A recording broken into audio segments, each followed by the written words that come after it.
Before we get into the deep stuff, let's give some basics or some things I want to do inquire from the others. Walk me through the Santa Fe Institute. What was it about the time of the math? And this was in the late 90s. So they're not going to hear me on this part, right? We're going to do it both ways? It will not be on the video, but we do have you recorded.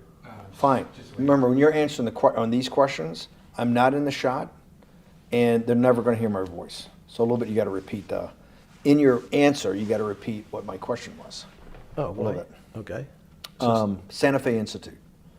Why, when you're at the top of your game on Wall Street, do you decide to finance, which was at the time, or endow, or become the donor or sponsor, however you want to say it, for what was considered the most cutting edge group of mathematicians in the world? Action. So Santa Fe Institute in the late 80s, early 90s, I was interested, I was on the board of Rockefeller. So that starts, Rockefeller, it's university formed by John D. Rockefeller to sort of give back to the community. It's east side of Manhattan, except it was old. It was sort of old-fashioned. They were talking about medicine, and medicine by itself was, again, subject to the ideas of science. They were trying to use science to find cures for disease. And I said, no, we need to do something different. We need to start interdisciplinary work. In most...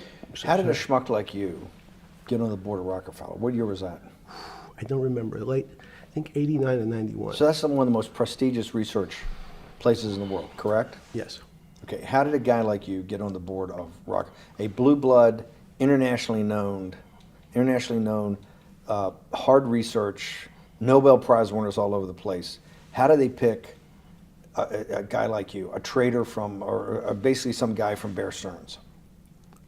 Good question. So I was asked to be on the board of Rockefeller. And I think it was, I was on the board of Rockefeller. There was a money manager who said, Rockefeller needs someone with financial expertise because the university is growing and there's lots of new things. You have to, again, we go back to the original discussion the last time. Up until the mid-'80s or sort of early mid-'70s, the most important thing was your name. If you were Rockefeller, you already were considered to be brilliant. If you were head of General Motors, it was your reputation. It was who you knew, who your family was, what was your character. And then in the mid-'70s, basically, if you remember, you probably had a calculator. It was very advanced in those days to have a Texas Instrument calculator, where it could, by putting in the numbers, it would multiply for you to do square roots. And that was the first, and everyone who had a calculator was already advanced on Wall Street. A simple calculator, almost like your accountant. The most important parts of business were really now going to calculations. So it's not only mathematics, but it's things that could be calculated. Reputation couldn't be calculated. I could give you, are you a 10 on a reputation scale, an 8? What does it mean to have a measurement of your reputation? We'll get to that later. But places like Rockefeller needed someone to say, look, we're entering a different world where numbers and the numbers of companies, portfolio management was going to be balanced, it was going to be statistical. Jeffrey, could you come on the board? Potentially sit on the finance committee, Nancy Kissinger and a bunch of other people. And David Rockefeller and I got along very well. He was this unbelievable human being. Respectful to everyone. He introduced his driver as his colleague, not his driver. He would never say, this is my driver. He said, it's my colleague. And David started to explain to me world politics. So David would say, Jeffrey, money is going to be sort of the most important things. People don't understand money. You seem to have this knack for money. I said to David, tell me about your life. What was the worst and the best part of your life? So David said, when I grew up, everyone knew I was a Rockefeller. They didn't know that my father told me he would not leave me a dime. No money. But every time we went out to eat, me and my 5 friends in school, they would leave me the bill. They would expect me to pick up the check because I was a Rockefeller. And he said, I was chairman of Chase Bank. And he said, I remember like it was yesterday, one of the headlines in Time magazine said, David, please fire yourself. So he thought that there was a world that existed that would be a combination of both politics and business and leadership. What do I mean? He formed something called the Trilateral Commission. The Trilateral Commission is some spooky stuff. People said it was something, the Illuminati, there's some mystery about it, people that ran the world. It was politicians, but David said most countries, the politicians get elected for 4 years or 8 years, separate from the royal families in England or in the Middle East. Someone's there for 4 years and then they're not there anymore. The most important people to have stability and consistency would be businessmen. So he formed this Trilateral Commission of businessmen and politicians from 3 major continents. So it was the North Americans, the Europeans, and the Asians. So he said to me, would you like to be on the Trilateral Commission? Now, I was 30 years old, 32 years old. I said, great. And he said, well, you have to fill out this application so they have your bio. And I looked at the list of people, and it was Bill Clinton, former president of the United States, Paul Volcker, every great leader in America, the Asians, the Japanese, and with a very long description of their history. And they asked me to fill in what I would like to have written. And I wrote Jeffrey Epstein, comma, just a good kid, which I thought was funny, nobody else did. So in answer to your question, at that time I recognized around the world that monies and currencies were not really well understood. But again, it was only numbers. So numbers, and I'll get to the fact that it was bad thinking. Numbers are very good. Are most people that you meet, even on the Trilateral Commission, when you meet most people, do you find most leaders financially illiterate, economically illiterate? Most political leaders don't come out of a background of finance. Most political leaders come out of a background of being popular. So in some of the countries, in some of the African countries, for example, they might have been a military person. They were a general. In some of the African countries, they might have been a disc jockey. Or in our country, they would have been an actor. The knowledge of money they don't have expertise, they have no degrees in finance. They really, and this is one of the major problems, their expertise, if they have any financial knowledge, is of their own checking account or bank account and filling in their own taxes. So many world leaders who don't really have a financial underpinning make fundamental errors when it comes to money on a country or institutional level. Let me give you an example. If you, Mr. Bannon, if I said your assets increased last year, you'd say, that sounds pretty good. And I'd say, what does that mean to you? You'd say, well, I have more money. I guess I'm wealthier. I'd say, yes. And if your debt increased, would you feel wealthier or poorer? You'd say, well, I don't want to have increased debt. I don't like the idea of that sound, increased debt. Now, that and world leaders understand when their assets go up, they feel better. However, institutions like banks, things that people don't really understand are financial underpinnings of banks. When I say your bank, Mr. Bannon, you have the Bannon Bank, you doubled your assets. Sounds good, but what does it really mean? It means people owe you more money. You don't have any more money. What? Yeah. A bank's assets are how much it is owed by other people. That's crazy. So if the bank goes from a $2 billion of assets to $10 billion, it means people owe it an additional $8 billion, but their assets have gone up. So the terminology of assets and liabilities is different for banks. It's not natural. And what most people, and you ask questions about world leaders, there's many people, I think your old boss Mercer understood, there's a fundamental part of money which is called fractionalized banking. And fractionalized banking is something that finance people understand, and the people on the street, and when I say people on the street, that's where I was when I started on Wall Street, would find it impossible to believe. Impossible. Why? Bannon Bank, I give you $1, just one single dollar. In our system of banking, I would say, okay, Steve, I gave you $1. How much could you lend out to your friends? And your natural reaction would be probably something less than $1 because I want to keep something in my pocket. The way our system works is if you as a bank are holding my dollar, you can lend out an additional $8 or $9. No, it's impossible. I only have $1, Jeffrey. We have something called fractionalized reserves, which is if you have 1, you can lend out 9. That's the way our system works. And so not only do world leaders not understand banking, but the man on the street, my father who worked in the park department, it would be beyond his imagination that people could lend out more money than they actually had in their pocket. Next question.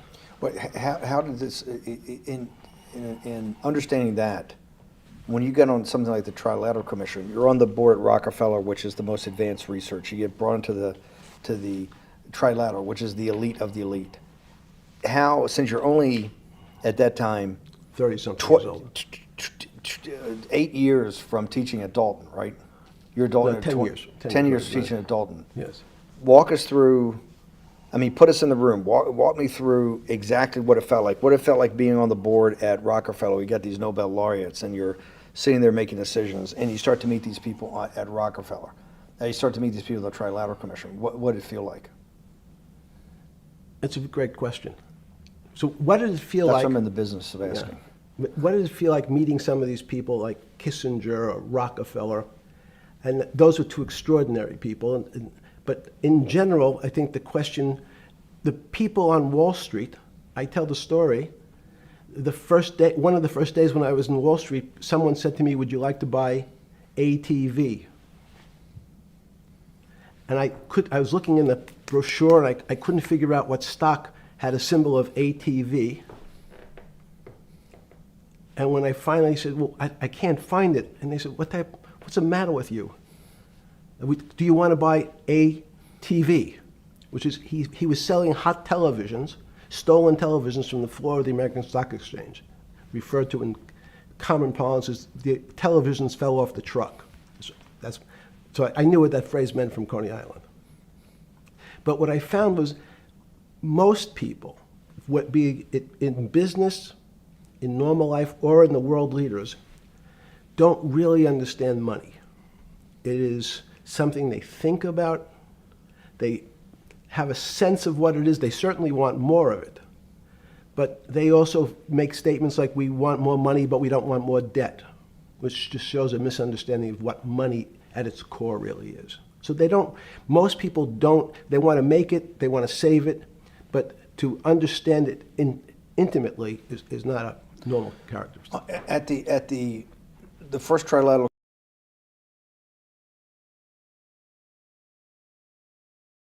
or something?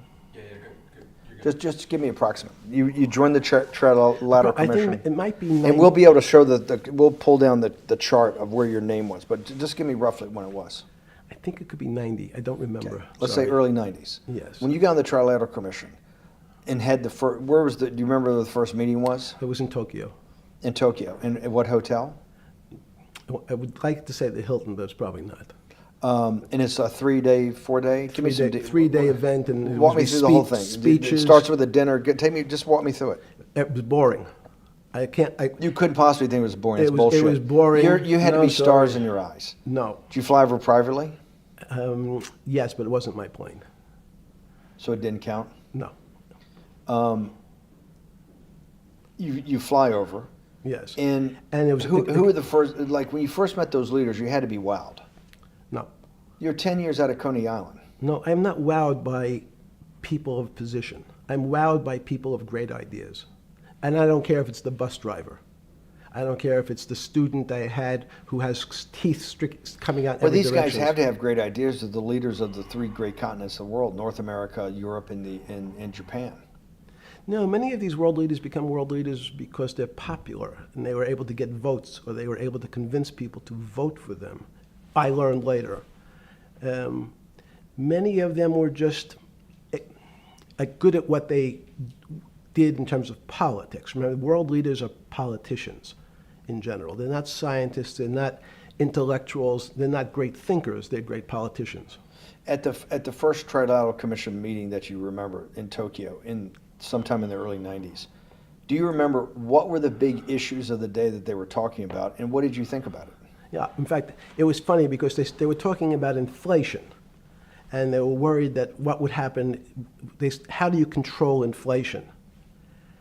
And as a mathematician, I didn't understand the concept. I don't understand the concept today. How's that possible? Well, when you talk about most things to do with money, money is meant to be local. It's US dollars. Then I understand what it means. If inflation, it means my dollar today inflates, and it doesn't buy as much as it did a couple of years ago. The prices go up. I don't have as, it seems that everything is great, but in fact my dollar is shrinking in value. If you, and you're the financial genius here. I'm just a lowly M&A guy. Sure. If you let me finish the thought. Go ahead. So if you're in America, you can feel inflation. Your salary's gone up, but you can't buy the same car. In fact, it starts to feel weird because the value. That's why I wanted to ask the question then. This is my point. Sure. The people who live and breathe this, the central banks, have been haunted by the specter of inflation since the late 70s. Yes. First off, tell our audience, how did that happen? The two great financial events in the 20th century, I'm not going to get to the 21st, were the great inflation in Europe after World War I, the Great Depression, the hyperinflation in Germany that led to the rise of Hitler, and then this inflation in the mid-70s. Before you go to explain inflation, why is this specter of inflation always the central thing in central bankers' minds? Because it goes back to the first concept I said, the weird concept of fractionalized reserves. The system is not well understood. And most systems, in fact, are not well understood. We don't know how our digestive system. Stop. This is I impossible. understand. This is impossible. The world banking system, the world currency system, the world monetary system Yes. has to be so well understood by the Greenspans of the world and the Bernankes of the world and you, right? The currency traders, the guys making billion-dollar bets every day. The legendary guy on Wall Street in the late 90s, Salomon Brothers. Lou Ranieri? No, the guy that wrote the money. Michael Lewis? Marius Poker? Yeah, Marius Poker. Who's that about? That great trader. Lou Ranieri. No, it wasn't Lou, the guy that ran the desk. Yeah. That eventually ran the hedge fund that went long-term capital.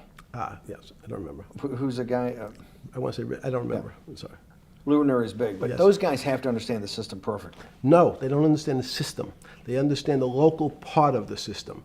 So, for example, why is not only inflation, most bankers are terrified if the public understood that the bank really doesn't have their money at any one time. One of the things during the Depression, there were runs on the bank. The reason the banks don't keep much money in the actual bank is they assume that not everyone's going to want their money on the same day. So it's not really the fear of inflation. The fear is a run on the bank. Everybody wants to take out something that doesn't really exist. Inflation is tied to interest rates. It's a more complicated example.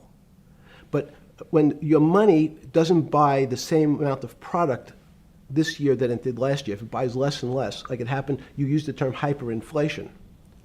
There's certain countries that are not managed well, like in Africa at the current, a $100 billion bill, $100 billion bill in Zimbabwe is worth 1 American cent.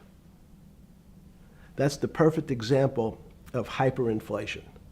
It goes up, it doubles every day. So people are afraid that their value and the system starts to break down.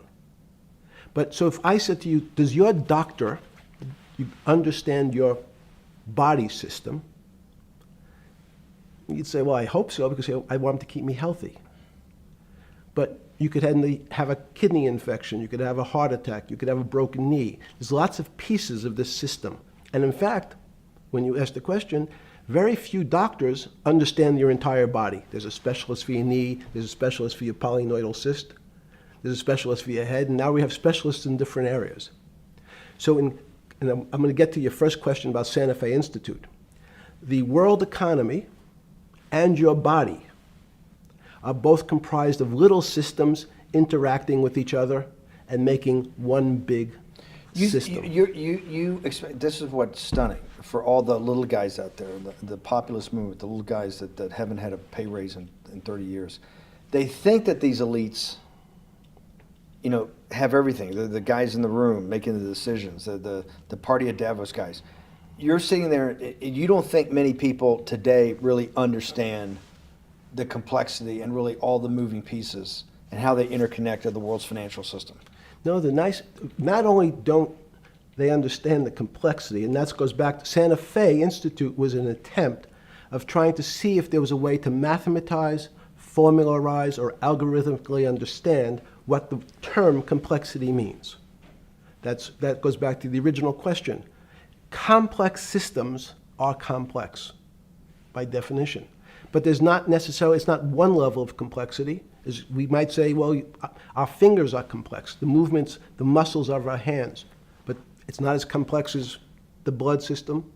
Now I have a circulatory system. I have systems on top of systems, so that there's no one group of or person that really understands the way the body works. There's no one group that understands the way the financial systems work. You might understand U.S. bond market. Now you've asked about the trade of long-term capital. That was a bond fund, very small part of this very complex system. So the goal of the Santa Fe Institute was to see, is there a way to get in, somehow understand how complex systems interact?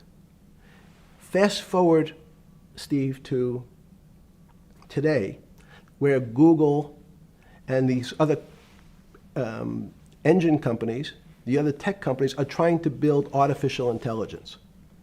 The strangest thing that they've found, one of the strangest things, is that the systems that they design, this artificial intelligence, which a lot of people have heard about, is they design a bunch of systems. They're called neural nets.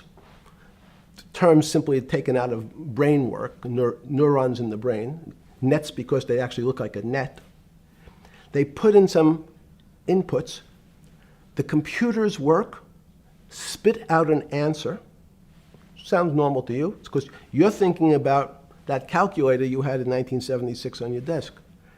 When you ask the person who designed the system, how did it come to that answer? How did your neural net, can you show me the calculations? They say, no, we don't know. We don't know how the thing we designed actually came up with that answer. That's pretty strange. They take the same neural net now and they put it in front of a video game. No learning, nothing. They said to the computer, they say, sit in front of your video game and learn how to play. It seems the computer learns better than any human in history, faster than any human in history, beats any human in history, but when you ask the designer how did it do it, no one knows. It just did it. So that's the first little touch of things that we already have gotten to a place where we don't understand it and we built it. On Sunday afternoon, September 14th, 2008, where were you? Sorry? It was the night they put Lehman Brothers in bankruptcy in London. I was in jail. Seriously? Yes. So the financial crisis of 2008 happened when you were in jail? Yes. Oh, this is going to be so amazing. This is going to be so amazing. I take it you didn't have your Wall Street Journal dropped off to you in the morning, your Financial Times. No. How did you hear about how did you hear about, because I want I forgot about this, but yes. I'm trying to get, this is going to be amazing. Let's go back and do that again.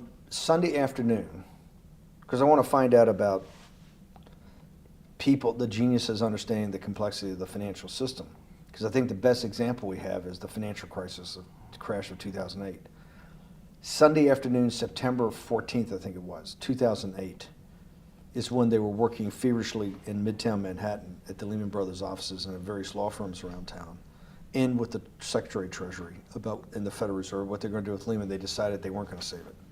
And so they prepared to put it into bankruptcy at the open of the market in London the next day.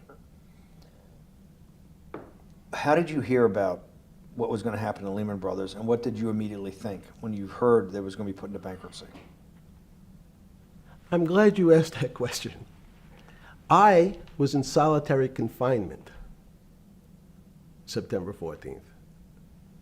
And again, some of the public stories about the wonderful time I had in jail and my work release, which didn't come till months after.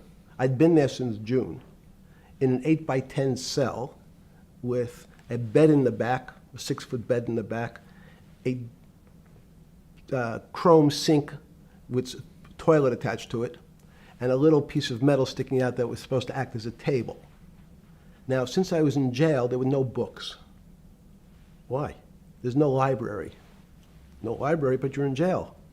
No, I was in jail, not prison. So in jail, I was in a place which was called the Special Housing Unit, which is for the roughest, toughest, meanest people. They had put me there, they said, for my own protection. So I was in a 8x10 cell with a little slit in the door where they would serve my food on a tray about 9 inches by 4 inches. And then as soon as I finished eating, they would take the tray and close it down. And one of the guards said, do you understand there's Wall Street's crashing. I'm worried about my pension fund. What should I do?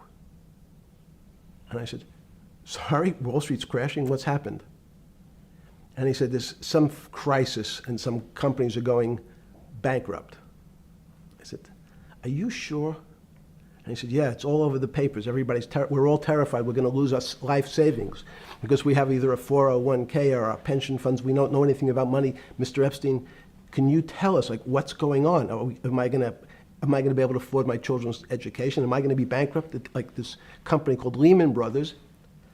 And there's another company in the front page today called Bear Stearns. Oh, no, I said. Why? Because that's the company I was a partner in. And in fact, that was a company I had a very large investment in. So, as a great story, I didn't have my Wall Street Journal, but in the early mornings, you're allowed to make 2 phone calls, collect. And when you pick up the phone, you can dial a number, and when the person picks up, they say, you're getting a call from the Palm Beach County Jail. Will you accept reverse charges? And the person either says yes, and the call goes through, or the person says no. The person I had called was Jimmy Kane, the president of Bear Stearns. And I said, tell me what's going on. And so that my knowledge of the financial crisis happened with Jimmy, who was at the center of the storm, telling me about what Lehman had gone under, and they were trying to figure out a way, should they bail out Bear Stearns? Did it strike you at the time of the mess you had made of your life to be in a situation that you're one of the greatest financial minds in the world, looked at by world leaders and asked your thinking by the most prominent and important people in the world, and here you are in solitary confinement. You got to make a collect call to somebody. Did it strike you at the time how how all the threads of your life had come together and put you in a position, or you had put yourself in that position? No. So it never struck you when you had to make one of your 50% of your collect calls that day, you call the president or the head of the CEO of Bear Stearns. The biggest financial event in your life is taking place, of which one, every important person in the world would be seeking your opinion. Number two would be a once-in-a-lifetime opportunity to apply your craft. Number three, it would be a once-in-a-lifetime opportunity to make money if you were smart, and obviously you're smart. You're telling me here, truthfully, that it never hit you at all of how you'd ended up in a place where you had to make a collect phone call from a jail cell that was 6x9 with a steel bed and your food being passed in through a slot. The question you want to ask is, who was the other call to? Okay. Who was the other call to? The other call was to my friend at J.P. Morgan, who was then, I didn't know it at the time, trying to buy Bear Stearns. So at one point, I had two phones. It was difficult because they're afraid people are going to hang themselves with the phone cord. So they don't actually come together and they're pretty short. So I was actually going between two phones talking to Bear Stearns and J.P. Morgan at the same time. So I found it amusing. And it never struck you about how to end up in a situation like this? No, that would be probably means I would be too self-aware. You can't possibly expect me to believe this. I know. I don't believe it. It's no, it Even can't, it can't as be, a- it can't. You're telling me that during that day, you never had a moment you sat there and go, what the fuck have I done with my life that I'm in a 6x9 jail cell when I should be on a trading desk, or I should be in my $250 million greatest townhouse in New York City, taking calls from the king of Saudi Arabia, the president of China, the head of Russia, the president of the United States, to save the world's population from a financial debacle. You honestly expect me to believe that never happened? You're suggesting I was somewhat depressed, and how could this happen to me? I'm not saying depressed. I'm saying a moment of awareness of how could I get myself into this situation. No, I would just say how strange that this happens. It's strange. I'm wearing a jumpsuit and flip-flops. What given color to was me. the jumpsuit? Brown. Brown. Brown jumpsuit. Yes. I notice I don't see you in a lot of brown. No. Brown jumpsuit and flip-flops. Flip-flops, yes. With no access to books, no access to newspapers, No access to anything. You had lived on information. Except my Almond Joy bars. I had extra Almond Joy bars. Did you eat Almond Joy bars and things like that because you're afraid of what the cooks did to your food? Yes. Is that because of that you were in for the crimes that you were in for? No, it was just in fact, I Is was... it because you're wealthy? Yes. How did you know that? Well, people would constantly come, if I was passing by or have to go for my medical, people would either ask to borrow money or make some other types of comments about... In the beginning... What were the comments? At the beginning, what were the comments? It serves you fucking rich guys right that you're here next to me. There was nothing about your crimes. No. So all this rumor you hear all the time about people in prison that commit the type of crimes you commit, you're saying in your personal thing is not true. No. It was all because you were rich. Yes. And it was all because they wanted to borrow money. Or get advice. Yes. What, they get advice to stock go long, to go long? Yes. You're telling me is this time to buy? You're telling me in solitary confinement they're interested in going long? Yeah. They want to know What does that say stocks- about human nature? Well, what I think the people find, one of the reasons they wanted to keep me in solitary confinement was they're afraid that everybody would want to know which stocks to buy.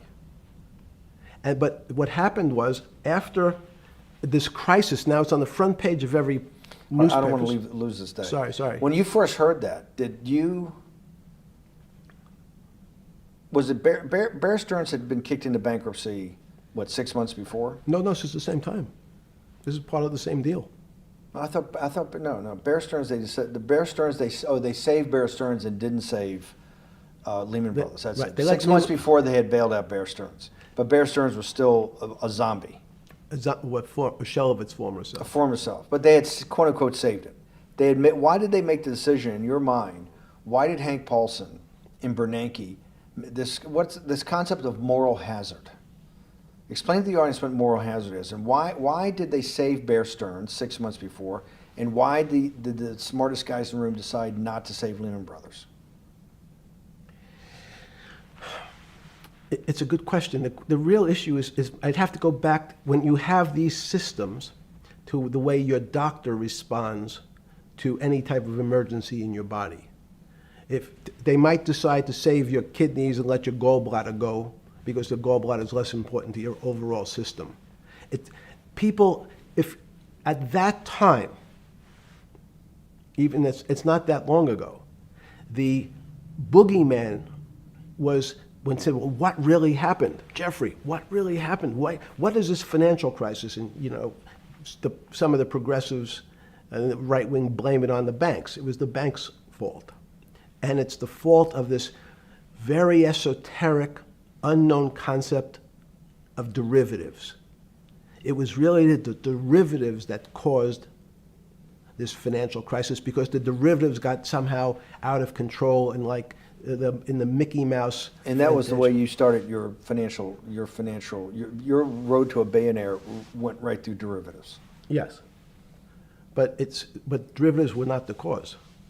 Derivatives were not the cause at all.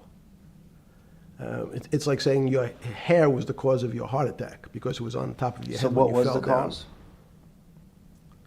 There isn't, let me say, there's no one specific cause. These are system collapses. So many times when they have to make your death certificate, when you say, well, what did he die from? They'll say heart failure. But if you say, what was the cause of his heart failure? Well, he had low blood pressure, his sugar was high, he was diabetic, he had all these other problems. But they say, no, we need a word on your death certificate. Did he die from brain damage? Did he die from heart failure? That's the financial crisis. Many people said, well, what caused it? They wrote, like on its death certificate, derivatives. But derivatives are not a fundamental cause of anything. Was it Sunday or Monday? I take it was Monday morning when you made your two collect calls and you were talking to Bear Stearns on one hand and Morgan Stanley on the other. J.P. Morgan. J.P. Morgan.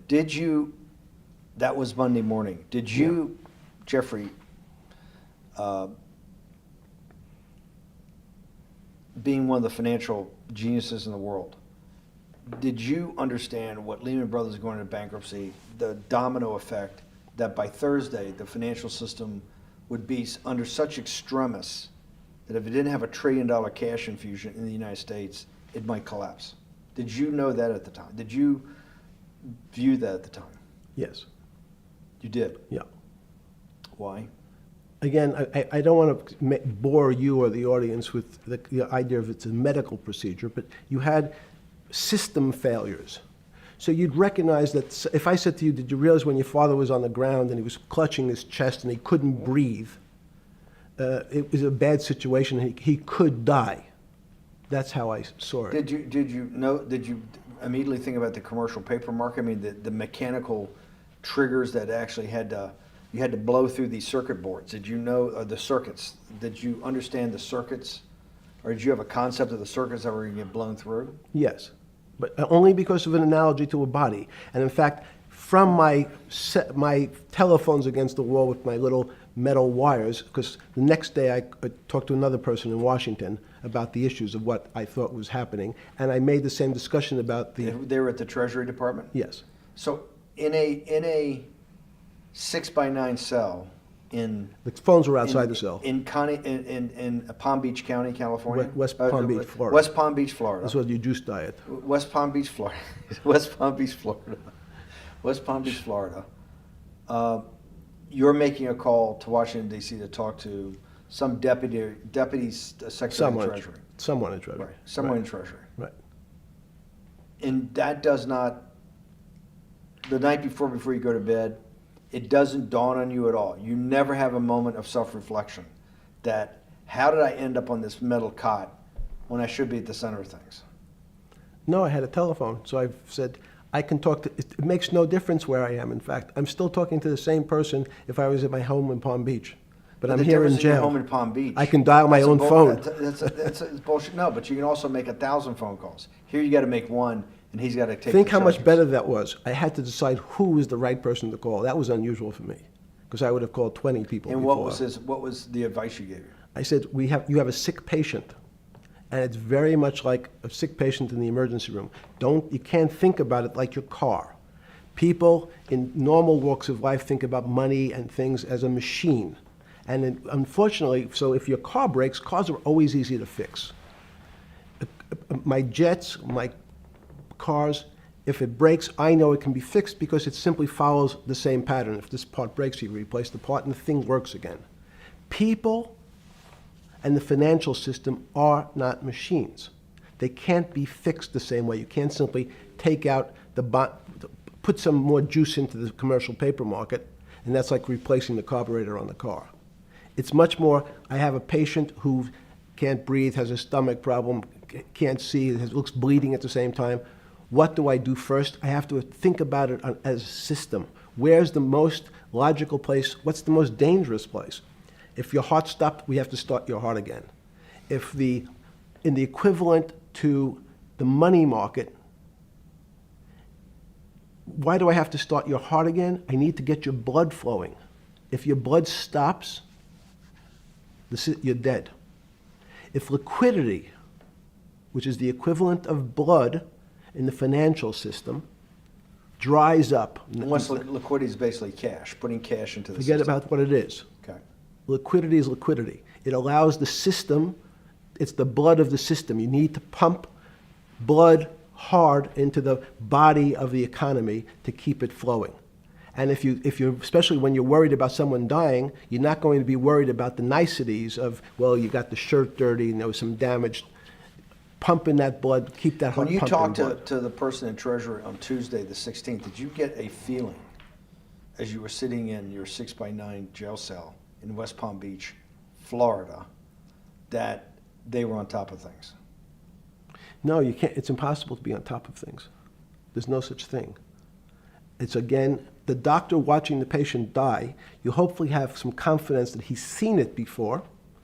He recognizes that there are some steps he has to take first before he bandages the guy's finger or worries about what shoes he has on. So you hope that the people in charge, your doctors who are working on the emergency patient, have enough experience and, frankly, judgment to try to keep the patient alive. Did you think that they had those things, patience and judgment? They had pretty good judgment, and you needed a lot of luck, just like in the dead patient. You need to, hopefully you put that blood in and it's not too late. And you make some mistakes, but you have to know you're going to have to give it a shock. In the run-up to the September crash of 2008, Yeah. I guess you weren't occupied with finance. That whole summer, how long had you been in jail? Went to jail June 30th. So the entire summer. Yes. Before you went into jail, you were still very active in the financial markets. Yes. When I say active, you trade currencies every day, you trade stocks every day. When people, I don't do any. someone like you, or you give advice to people to trade stocks or trade currencies. I don't trade every day. I think that's, like Woody Allen said, you can't beat the bank. So I try to pick my spots. George Soros picked his spot when the pound collapsed.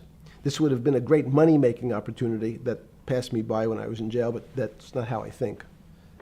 In the run-up to that, in the spring of 2008, that's when Bear Stearns got in problems, I think, in the spring of 2008, and they decided to bail it out. Did the Bear Stearns guys talk to you for advice at that time, in the big crisis in Bear Stearns? No, but see, again, unbeknownst to most people, and it's easy to blame people for the financial crisis, like you'd blame someone for giving your father the drink before he had his heart attack. But what really happened, the real enemy of the finance system was Bill Clinton. And if you ask me what and who caused the financial crisis, I would tell you it was Bill Clinton. Because of what Bob Rubin and he did to deregulate the financial system? No. Because as of the last time we had our 60-minute interview, you talked to me about home ownership. and you asked me whether everyone should own a home. And I told you, no, it's too risky. So the financial collapse of 2008 is because of hardworking African Americans, Hispanics, and whites who wanted to have a ownership stake in the society that all rests on their shoulders. They're the culprits. No, not at all. Okay, then I didn't say they were the culprits. I was pretty clear it was Bill Clinton. Okay. Why was it Bill Clinton? Because Bill Clinton wanted to get votes from those people. And he sold them the idea that instead of renting in a house, and historically the values of houses have gone up, and he said, you guys in these local communities who haven't been able to afford a house before, I'm going to show you a way. I'm going to give you a way because I'm sure I'll get your vote that you can own a house because I want your vote. So what we're going to do is I'm going to let you buy a house, Mr. Bannon, when you really, you're right on the border, maybe, or not even on the border. Your credit is not good. Okay, let's be honest. And it's not my fault, it's not Bill Clinton's fault, but if whatever happens, at the moment your credit score or whatever it is, your credit's not good. Now, normally, you come to me and want to borrow money, I'm a bank, and I say, I'm sorry, Mr. Bannon, I can't lend you money because your credit score is not up to where it needs to be. Hopefully, if you work harder and clean up some of your problems, it will be. But no, what I say to you is, I'm going to figure out a way to lend you, not give you. I'm going to lend you money anyway, though you don't have a good credit score.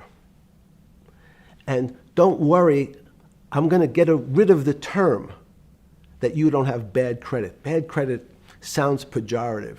You don't want to be a person. Sounds judgmental. Yes, sounds judgmental. So what we're going to do is we're going to call your credit situation subprime. Oh, nobody knows what that means. Subprime. That means prime is good credit. Subprime is not good credit, less than good credit. So we'll call it something that people really won't follow, and we'll tell you what. We're going to have people lend you money, though you are a subprime borrower, and I will figure out some government agencies to guarantee your loan, though I don't think you're a good risk.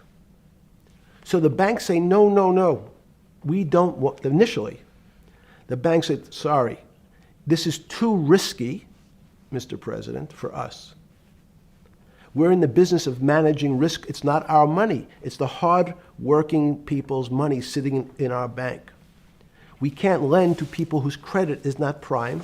You're asking us to lend to people who are subprime.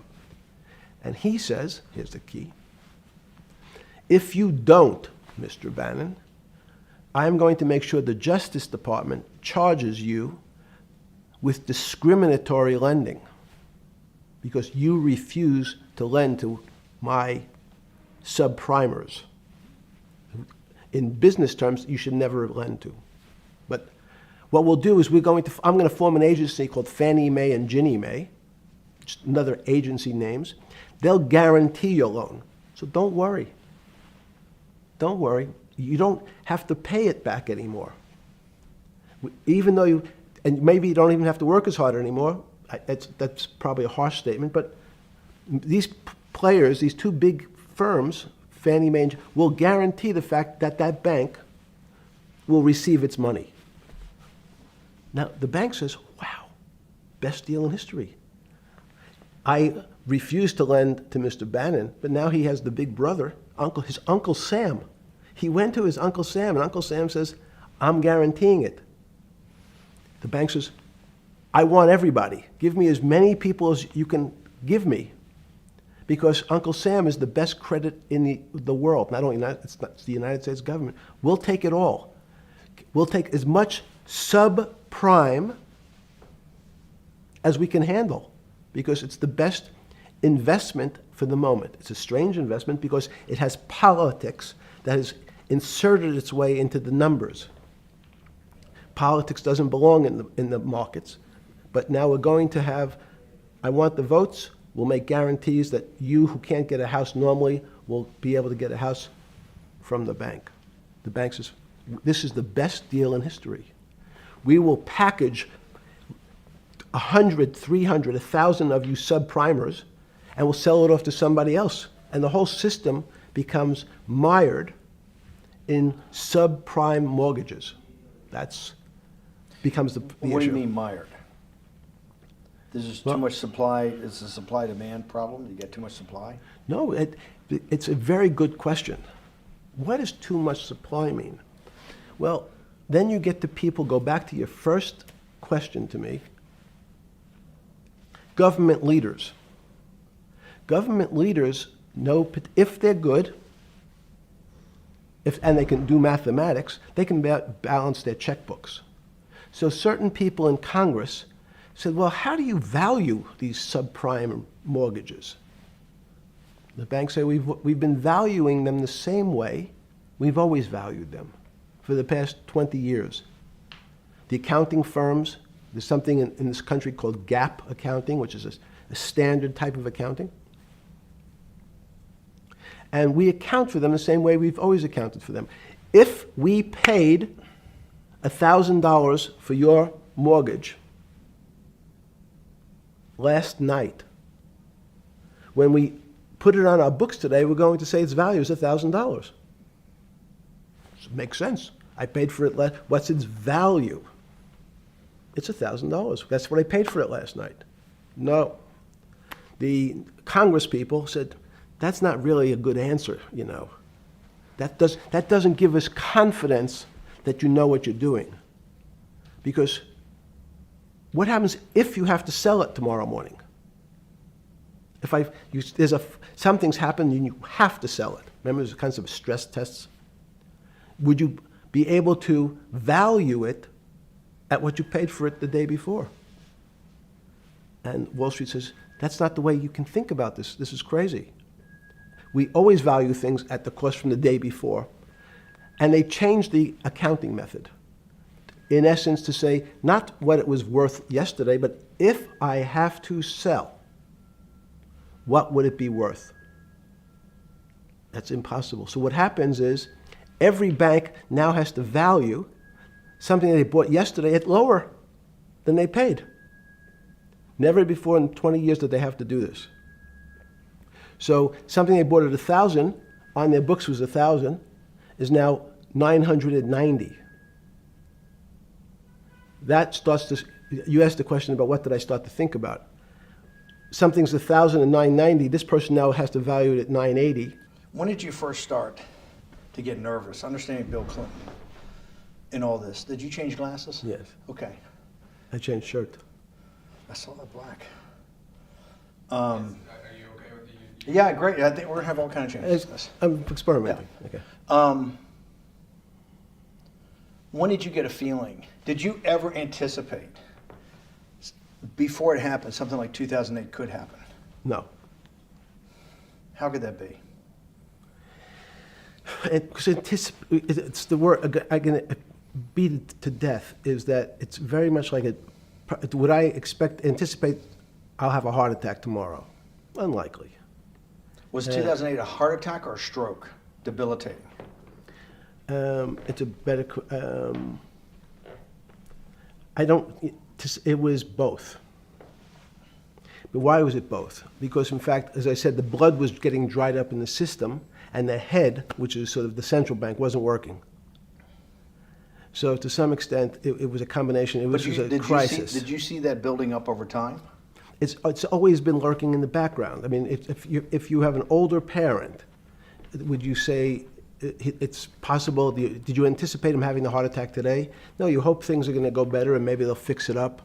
The system was getting too complex, and it wasn't based on derivatives, because what people keep forgetting, and as I was just explaining, Wall Street in many professions, including Wall Street makes it sound complicated. They don't want the little guy to understand what they do because they make so much money and they don't do very much.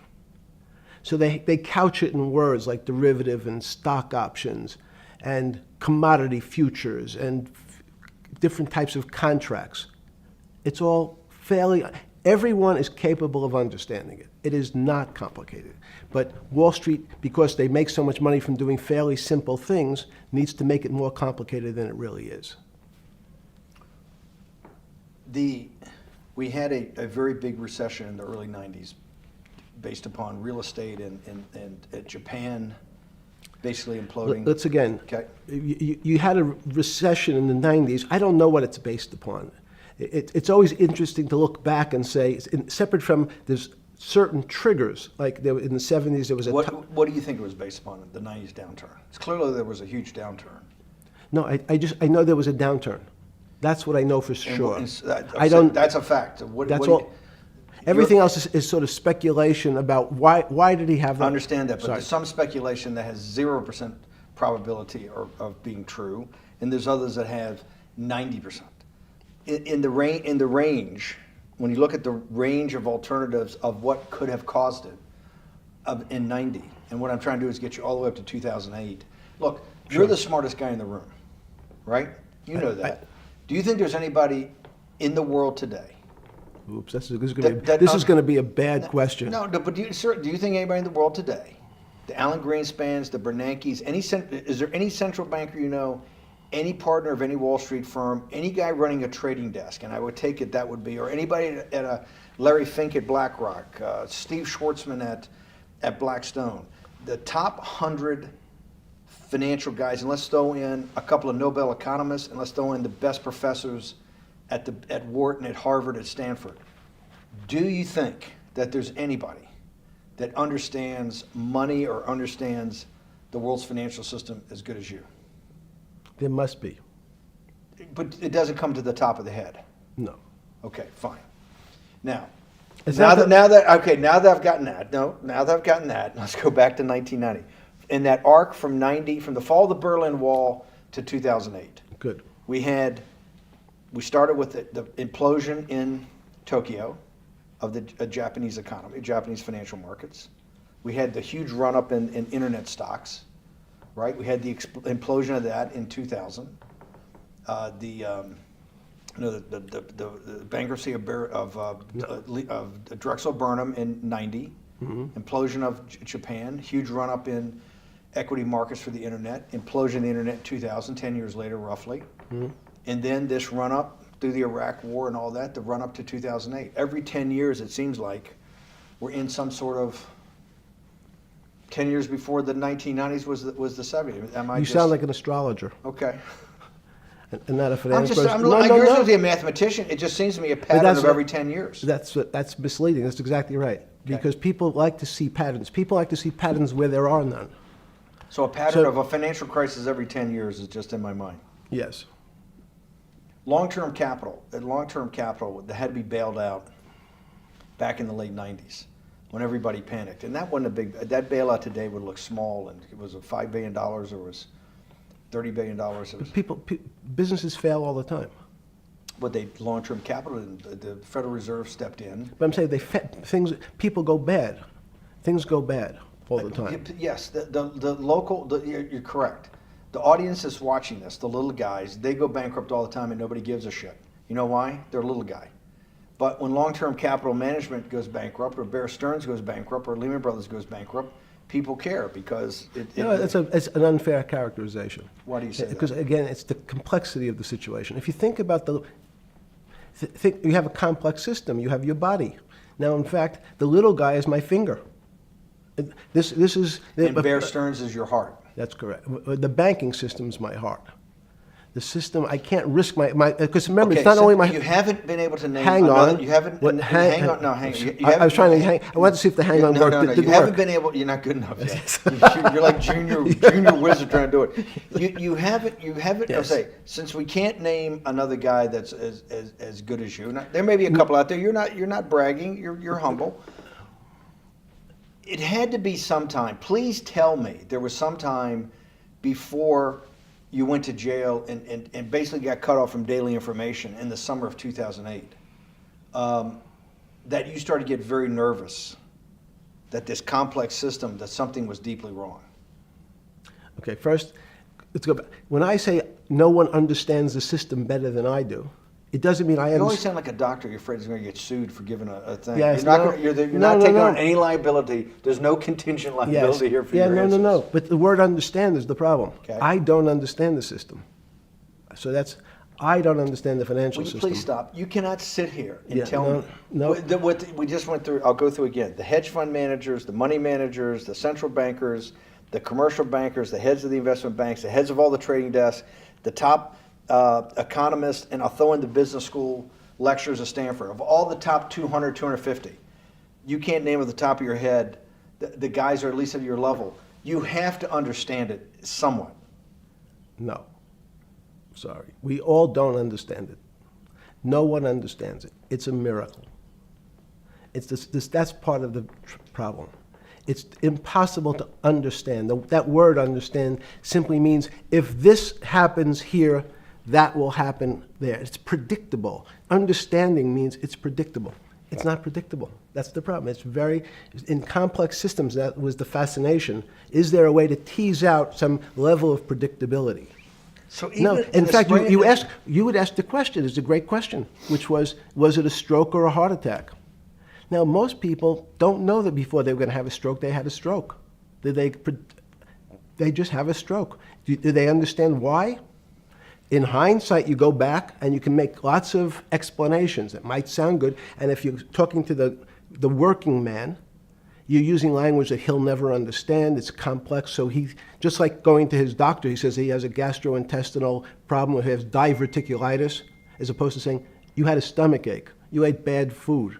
People don't like to say it in normal, everyman terms. The system had a stroke, and we don't know why. But you just, okay. Okay. Hardworking people, and there's a great social benefit, would you not agree, with having people having ownership in the system? When you say ownership in the system, it doesn't mean. Let's start over, because. Okay. So flip Sorry. over your phone too, because Yes. I don't want anyone to see Yes. on your phone. So maybe flip it down or something. Yeah, Yeah, who knows what the fuck comes up with that phone? that's correct. We don't want to send you. KSA. I can't not believe I've got the magic moment when you're in fucking prison or jail, wherever the fuck it is, It's in crazy. solitary. Now, there's a funny part to that we missed, which is So said. go ahead, tell it. The funny part is Yeah. what you asked me. Is there anything funnier than that? No, For no. black humor, it's I don't make any black comments. Sorry. You asked me what I was wearing. That's right. You're too wrapped up in the Me Too movement. Yes. So I was wearing a brown jumper and a brown pair of pants given to me by the jail with the word trustee on the back. Because you had qualified to be a trustee? Well, the funny part was it was spelled Trusty. So I wasn't really sure. I'd been a trustee in many different operations, but it was the first time it was actually printed on my back and spelled incorrectly. Probably had a higher level of being a trustee at that than you had at all the boards that you were trustees, right? Yes, right, because the trustee meant you get two devices to clean your toilet as opposed to one. Yeah, but it also meant that you had some sort of personal fiduciary own responsibility for oneself, right? In the jail? You mean? Well, that's what being a trustee is. That's where they give you two. Yes, you get two cleaners. I was a trustee in the jail because I was able to teach some of the kids to help them get their GED. So that's how they gave me a trustee job. There's no time. I got to go back to this because I'm like a dog with a bone in this thing. Yes. You can't. There's something deeply fucked up with you. At least something. Well, we know there are things deeply fucked up with this. You will get through in this film, Right. but you cannot possibly sit there knowing that you came from nowhere, knowing that you went to the very top of what is considered outside of science and maybe physics, the thing people most admire because it's like alchemy, understanding high finance. To sit there in what will be the defining financial crisis of our time, like Black Friday and or Black Yes. Monday, whatever it was, in the Great Depression, and be there at that exact moment, triggered in part by a firm that you used to be a partner in and knew intimately well, and it created much of your initial net worth because of, and know that you couldn't, someone who lives on a phone, right? Yes. Because you do live on a phone, right? Correct. You had to make just 2 collect calls. You cannot tell me sometime during that day you did not have that conversation with yourself of how the fuck did I do this to myself to put myself in West Palm Beach in a 6x9 cell with a metal fucking bed with a brown shirt that said trustee spelled wrong. So did I find it amazing that I was there? That's a Not better- amazing, and I don't want to say it was not Nope. funny. Oh, I thought it was. I wasn't funny. Right. But Not I- amazing. no, it was incredible. Incredible in what way? This- Incredible, like how do I do this to myself? No.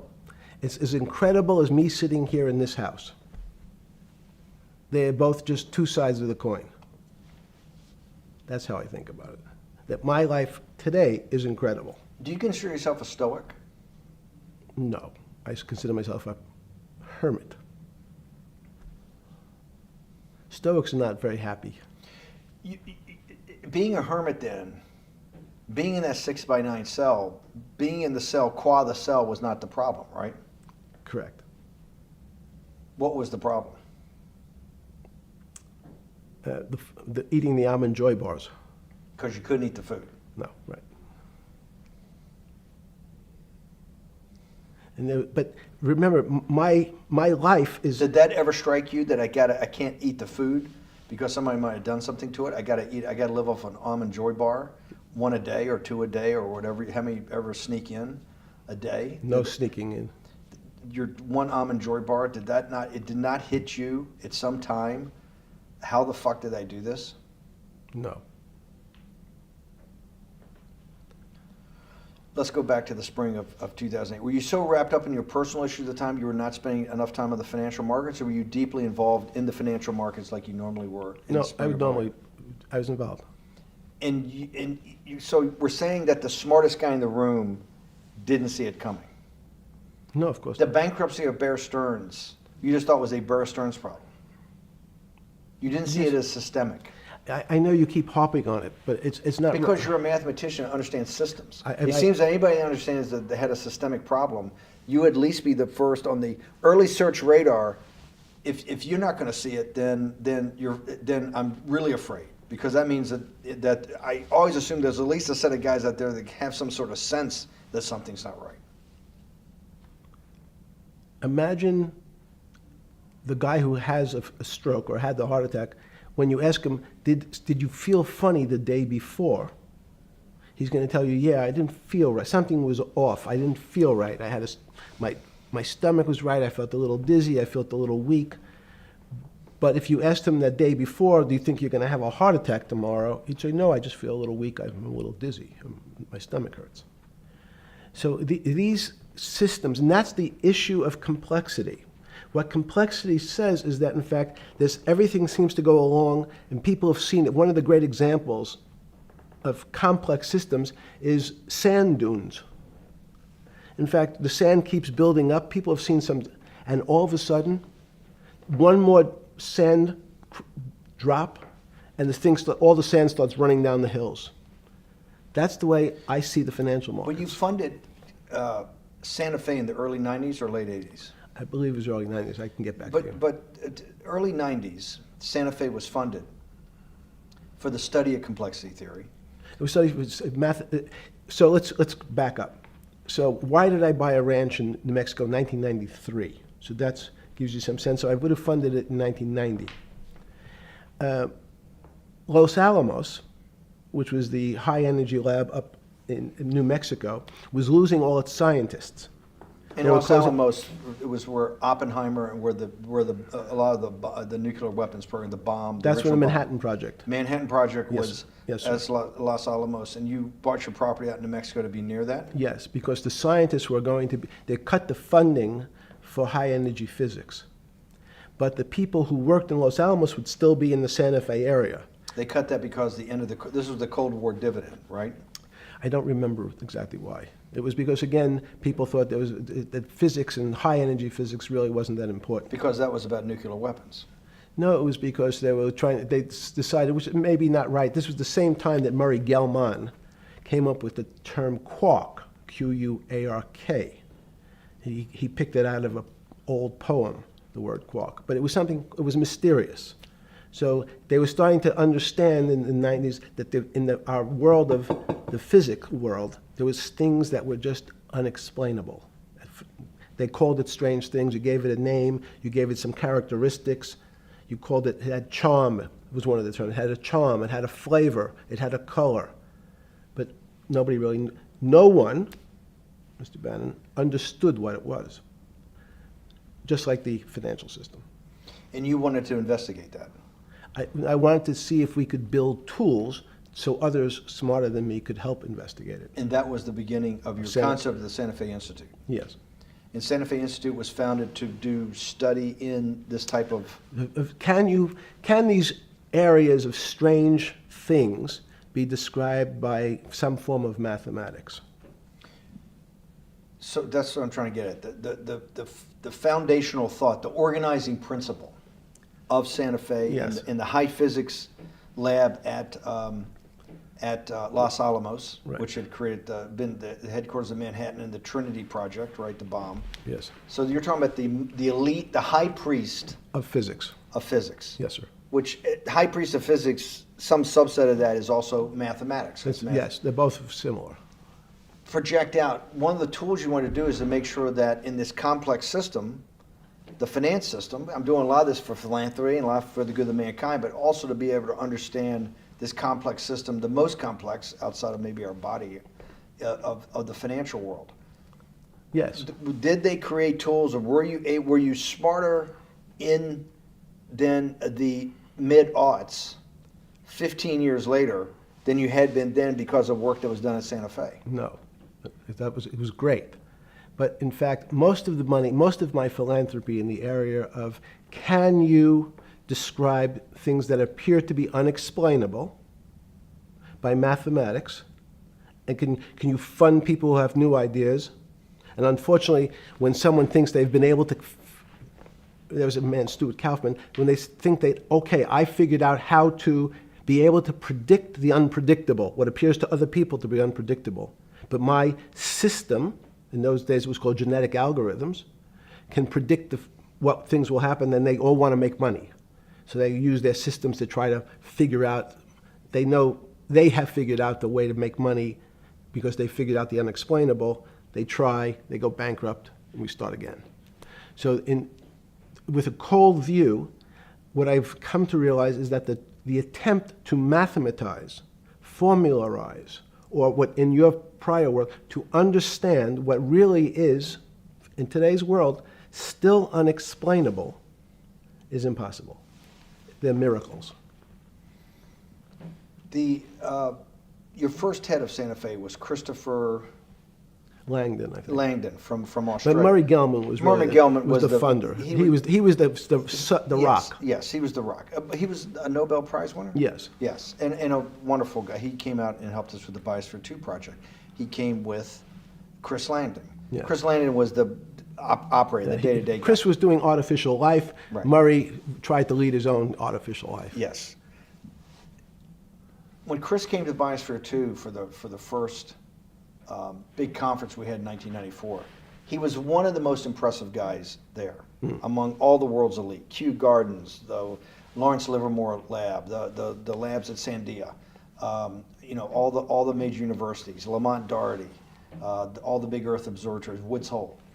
What set Langdon apart, I thought, and the reason I invited Santa Fe to be part of it, was Langdon actually made a presentation that everything, and he was making this to scientists, a lot of marine biologists, a lot of people that were just beginning, Wally Broker and people who were just beginning the study of climate change, at that time called global warming. That he made this compelling presentation that everything's really mathematics. Yes. It's all just back to math. And you have to, all these experiments you do, you're not, one of the reasons they're not considered by the high priest in physics as being real experiments is that they don't have a mathematical basis to it, and everything has a mathematical basis to it. Langdon seemed like a radical visionary. What happened to that concept? You go back 350 years. So you have Isaac Newton, you have Leibniz. From move forward, you have people like Heisenberg and Gödel, and what every one of those mathematicians and philosophers came to understand is that there's something there's numbers can describe certain things, approximate certain things. But in fact, trying to put measurements and numbers on other things that are really unexplainable is folly. So 300 years ago, they said that unexplainable realm was God.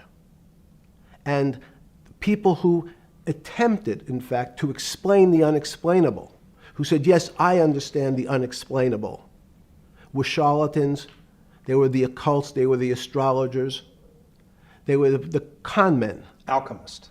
Yes. Well, no, alchemist was, in fact, they believed that there was a way to transmute one metal into another. In fact, they always wanted to see if they can create gold. There's no reason, if you think about it, they recognize that one metal is different than another metal because it has some additional pieces to it. It has additional neutrons or protons or electrons.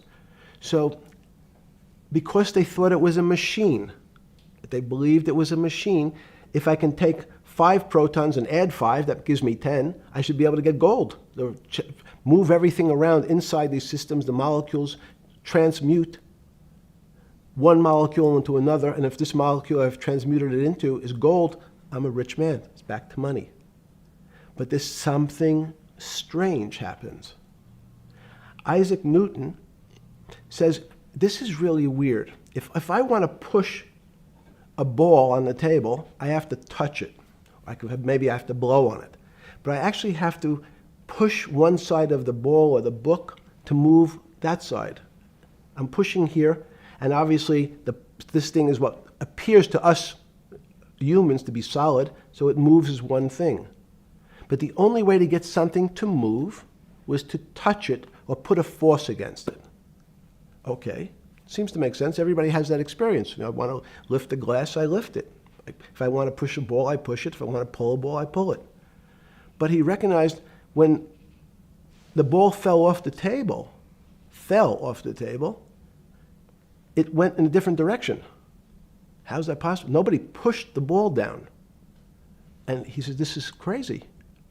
Why did the ball go down? I didn't push it. I just let it go. So someone's pushing the ball, because I know that I am confident that the only thing that gets something to move is with a force that pushes. So there's a force that's pushing the ball down. In fact, he called it gravity. He measured how fast it was pulled, but never was able to explain why it happened. How is it? What is gravity? It's this. Everybody says, well, why did the ball fall to the ground? Because gravity took it. But what's gravity? That's, as Feynman would say, that's the name of the thing. We have no idea what it is. This goes to Santa Fe. They were trying to explain the unexplainable. Can we measure? Can we figure out a way to predict the stock markets using these types of chaos complexity? Before we get there, let's walk back through it. Let's go back to Newton. Sure. Pre-Newton and then Newton. What did Newton solve that for millennia up to Newton had not been solved? And then I want to go forward all the way to Santa Fe, what they were trying to solve. Let's start with just 2 or 3 of the basic guys, but let's go with Newton. What pre-Newton, it was what? And then why is Newton such a genius? In the, I think mathematically they told me one time, or I've seen there's been 115 billion people roughly that have lived on the earth. And of that 115 billion, Newton. Are you sure that's a number? That sounds a lot very high. We only have 7 now. I think in the history of the earth, I think I'll pull up the stat for you, but I think it's 115 billion people. They figure that probably is inflation. That's why you have lived on Earth. But he's one of the handful of the most important. What did he solve for? Why is he so important for how we live today? And then we want to go through Leibniz and the other, 2 or 3 other major ones to get us to Santa Fe? Well, it's a long journey. This is the heart of what we're trying to do. Let me take a bit of a detour just Okay. a second.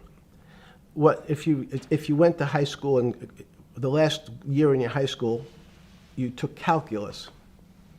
So Isaac Newton sort of invents calculus. Well, that sounds invents, mathematicians. To torture seniors in high school before they graduate. Yes, but obviously, no, yes, the answer is yes. Certain people could never do calculus.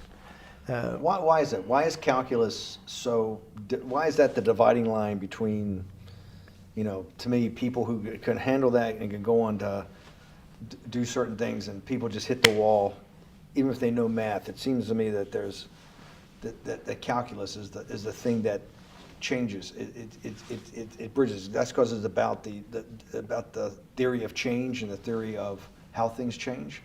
It's a great question. But in fact, what calculus does is it's somewhat philosophical. That's why mathematics is Newton wasn't a mathematician, he was called a geometer. That's what they used to call themselves. They understood geometry and numbers. But there's an old conundrum where it says, during Pythagoras' days, Zeno's paradox it's called, where they said, well, if the wall is 2 feet away from me, and I take one step that's halfway to the wall, that'll be 1 foot away. And if I take another step that's half again, that'll be half a foot away, and then 1/4 of a foot. I could walk forever but never touch the wall. Doesn't sound realistic, doesn't make any sense in our real lives of the physical. But what Newton understood is many problems were like that. Many things approached the wall, or in calculus, approached the limit, but never really reached it. So he said, it's okay, you don't have to reach it. We can do lots of the mathematics as if it was so close, it was almost there. And we could do lots of mathematics almost being at the limit. And this is really important, Steve, for today. Because most of the science up until today was things that are starting to approach the limit. You were taught in high school that if you had 1 divided by 0, if you remember your high school algebra, you were told, what's the answer to that? Is there an answer to 1 divided by 0? No, if you were in high school, I'd say, stay away from it. It's the boogeyman. You could write it down as it's undefined. It's not able to be determined. There's a bunch of things. But in fact, 1 divided by 0 is a strange things happen. It's a world of the strange. And what I'll explain to you after is that when you get 1 divided by 0, you get into a world we don't know what happens. The answer is it's not explainable. We can call it things like undetermined. We can have a convention to say it's X, Y, or Z. But in real life, we don't know what happens when you are actually at the limit. So Newton thought the same concept is that the limits were God. You got close to God, but you could never be God. He had this sort of religious interpretation. Okay, I want to go back to Newton. Why is Newton such a big dividing line in mankind's history? What is it about Newton? What is it about what he tried to solve? What did they not know beforehand? And because we live to a degree in a Newtonian universe, although I realized later subparticle atomic physics, but at least for a while it was Newtonian. So what's the dividing line? Why is he so important? Why is he an inflection point in mankind's movement from the swamp to the stars? It's a great question. Stars were by Kepler. What Newton starts to allow us to do is to make accurate predictions. Remember that we've talked about that with money, about the things in our physical world, how cars, he didn't have cars, how horse carriages moved, how bowling balls moved, how pool cues and pool table balls. Had people tried to solve that before Newton? Had Many, people many. tried it? Heraclitus or Plotinus, Pythagoras, had these greats that we hear about, had they tried to solve the same problem? Not the same problem. They tried to again, what Pythagoras does, he starts to figure out this relationships in triangles. For example, everyone knows the a squared plus b squared is equal to c squared. That Pythagorean theorem, which is basically says these shapes in a triangle, each side of the triangle has a fixed relationship with the other two sides. That's strange. He knew, again, but it was all numbers. This was a system of things in the physical world, and Pythagoras says we can start putting numbers on things that help you predict how they will behave. You can add two triangles and make a square, some different shapes. They were looking at geometric forms. Newton says, well, I want to know how planets move. I want to know how things around me move. Can we find formulas? Can I find formulas that explain what I see in the physical world, how physical things interact and how they describe one another? Again, the fact that two things, two solid masses, for some very strange, unknown reason, unknown today, attract one another, no matter what they are. People have seen the experiment. You hang something, two little metal balls from a string, they move towards each other. In fact, they move towards each other was very specific. So when you drop the ball to the floor of this room, Newton says, in fact, the room came up a bit to meet the ball. The room moved. It's imperceptible. You can't really perceive that motion, but they attracted each other with certain ratios. So he started to be able to measure things in the physical world. And that was great advances. It also, now you wanted to move very quickly. Unfortunately, most people, especially in the 20th century, 19th century, said, well, like Newton, let's measure everything. Let's measure people's behavior. Let's measure their psychology. Let's measure their health. You go to we can have my blood test. Let's measure everything. We measure Wall Street. Their voting habits. Measure, measure, measure. Can we put a number on how much I care for my wife? Can I put a number on how I feel? And we tried, unfortunately, we try to mathematize the finer things in life, and then recognize that there's things that, unfortunately, just fall outside. Schrodinger wrote a very famous book about what is life. He was trying to figure out a way, can he describe the difference formulaically between things that are alive and things that are dead? The answer is no. The things that are alive in my world are miracles, not magic. Magic has a bad connotation, trying to hide things. You don't believe in the spirit or the soul? That's what animates people, is your spirit or your soul. That's No. Have you ever seen someone die? When they die, their spirit leaves. Their soul leaves, no question. So in There's fact, no question to you about no that. question. There's no question to you that there is some animating life force within us that leaves when you're dead. Yes, in fact, I refer to the soul. This obviously a certain the questions in the past, even Because during people would normally think you were soulless. So Thank you. But have you talk about you actually believe in it and have done some thinking about it is pretty shocking in its own right, isn't it? Well, again, mathematics. Leibniz thought. So Newton was at Cambridge, and he was the head of the math department, right? He's a professor, essentially. Yes. But Leibniz, was Leibniz a German professor? Yes, but what Leibniz said is the soul is so strange because God took chemicals, which is simply the material, like tables, and he somehow made this material able to have a thought. How strange is that? Not only does it have a soul, but some way it was put together that this material substance is able to think. So when you say to me, it's obvious to everyone that there's such a thing as a soul. Now, if you're part of the Charlatanville, you'll try to explain it to people. The soul I describe as the dark matter of the brain. Why is it dark matter? Because in high energy physics nowadays you hear terms of dark matter, dark energy. Again, terminology, it's a complicated term. Why is it dark matter? Because we can't see it, that's all. What do you mean you can't see it? Well, somehow we see something moving towards this area of darkness. Something, I can see this thing. This appears to me to be empty. It's just black. But I see it being drawn this way. So I say, well, I know if this were matter, that would follow that equation. If this was solid, it would explain the way this particle moves. But I can't see anything here. So I'll just call it dark matter. And I'll say, I don't know what it is, but it behaves as if there was something there.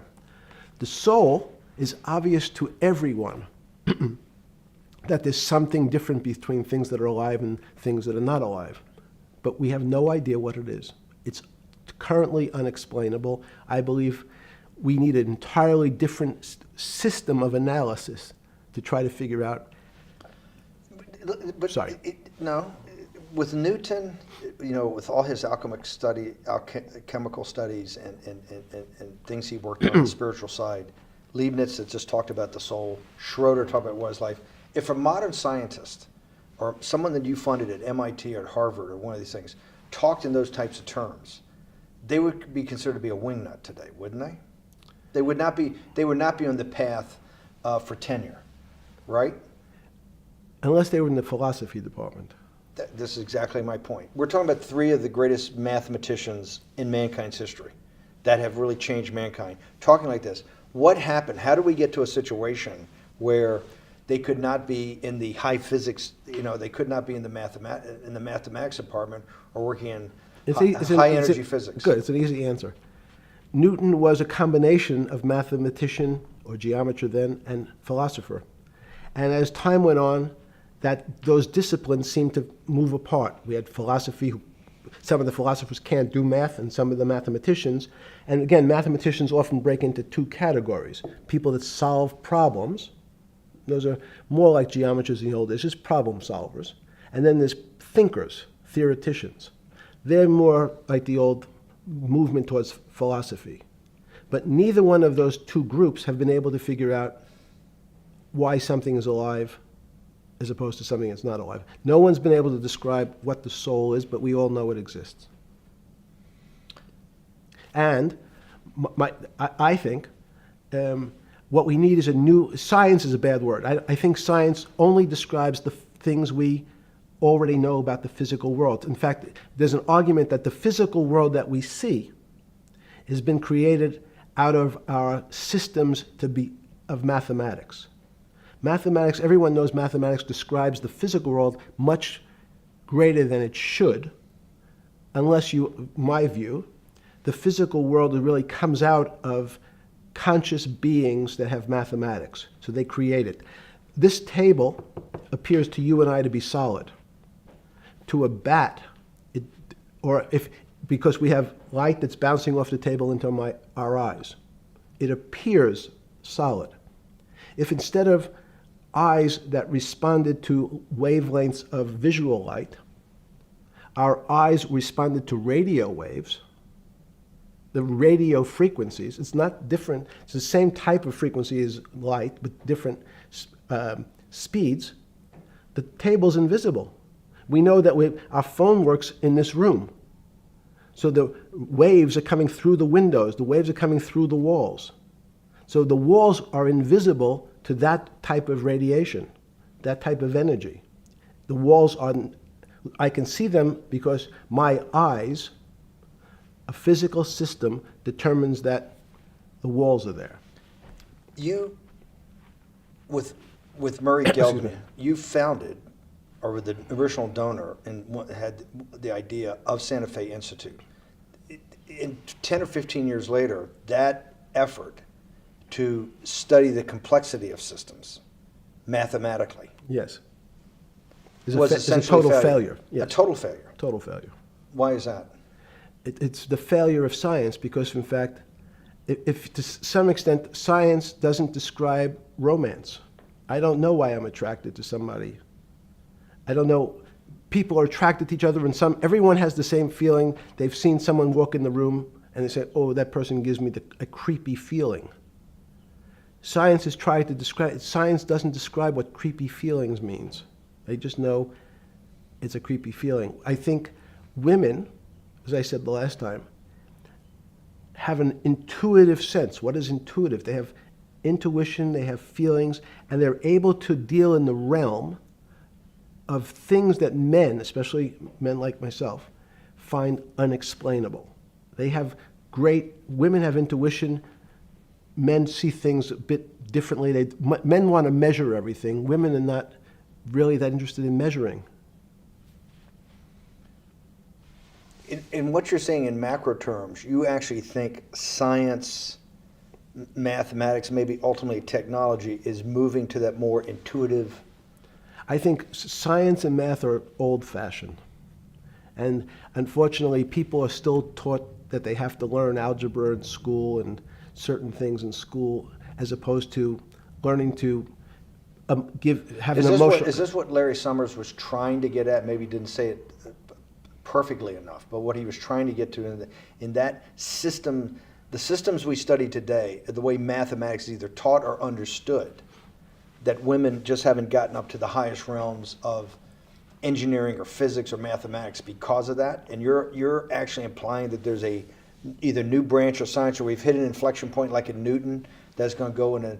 Newton took mankind in a different direction because he was able to measure. Then you had subatomic, non-Newtonian physics later. Are you saying that you think there's another developing field that's coming up that may take us, I don't know how many decades to get our hands around, but that's what's evolving out of this? Yes. Yeah. In fact, I think that mathematics, it's not the end of science. Every year someone says it's the end of, we can't discover everything. There's lots to discover with relationship to the physical world, but we know a lot already. In respect to the unexplainable world, we almost know nothing.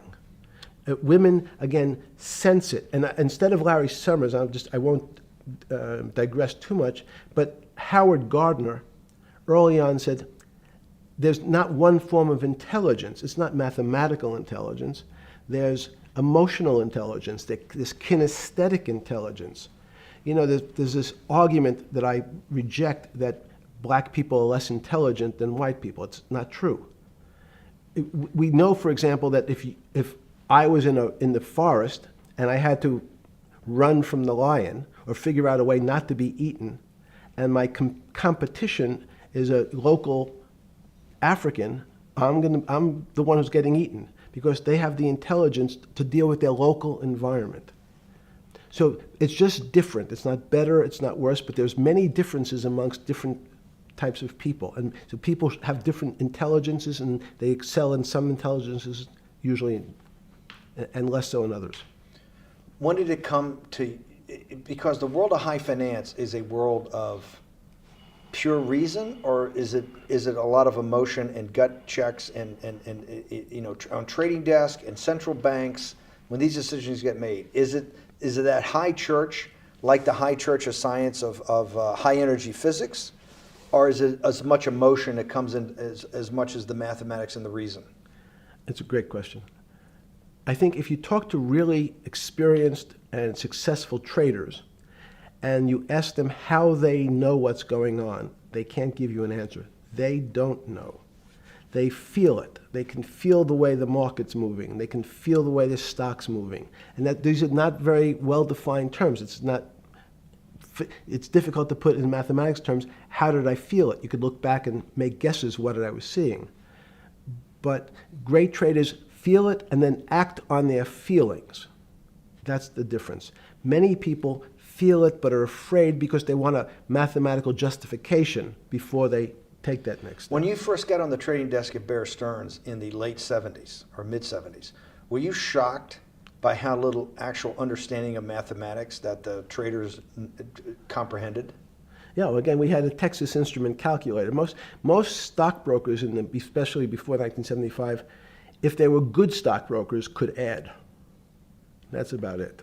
They could multiply. If you could multiply, you were already in the top 15% of stockbrokers. Stockbrokers simply meant there's a story. When I went to the first person, I had no money. And I said, how much money do you make a year? And he said, $400,000. I said, impossible. I'm making $10,000. That's probably more than your family had made in its entire existence. Yes. And he makes it in a year. I said, what do you do? And he said, it's too complicated for you to understand, which is what the main thrust of Wall Street people, they want to tell you it's too complicated. Because if you understood that that person was simply, he had a brother-in-law, in fact, in this case, who ran the pension fund at General Motors. His brother-in-law would call him and say, buy 1,000 IBM. He'd hang up the phone, he'd write it out on a ticket and walk it to a window. That was his entire skill set. Hello, write what my brother-in-law says, walk it to a ticket window. Give me an example when you were on the trading desk in the early days of Bear Stearns of a time that you felt either complete uncertainty or you saw total panic, where something was happening that people couldn't foretell, and that they were like in an airplane cockpit where it's going wrong. Walk us through that. In 1978, I think it was, across the news wires, there had been a collapse of the currency in Thailand. On the other side of the world, had no relationship to me. I wasn't sure where Thailand was. But the fact that a currency, a country's money, had all of a sudden dropped tremendously in value affected the rest of the world's markets. And people panicked because they'd never seen that before. A very small part of a very complex system had a shock throughout the whole system. So prices on Park Avenue apartments, the bond markets, the stock markets, every started to gyrate. You know, there's an old mathematics expression that if a butterfly wings in Mexico make the wrong turn, it spins out, and eventually, by the time it gets to Canada, it turns into a tornado. So these are part of complex systems. So yeah, Wall Street in certain parts. Santa Fe Institute was supposed to actually come up with a formula for that, for the butterfly wings. Why in 15 years did you reach the end of at least that experiment? Every attempt to, that's why it's so exciting now, because I think certain people are starting to realize that there's so many things that are unexplainable that we have to think about them differently. Music is a great example. It's a common man's example. You know, when you hear a certain song, it makes you feel a certain way. How does it do that? We don't know. We can't mathematize it. And even that music, Steve, nowadays we compress music. When you have a violin, it's compressed onto your iPhone. So what does compression mean? I'm taking lots of information and I'm cutting it into lots of pieces and squishing it together. And when I squish it or compress it, I have to take out lots of pieces, but I say that they're not very important pieces.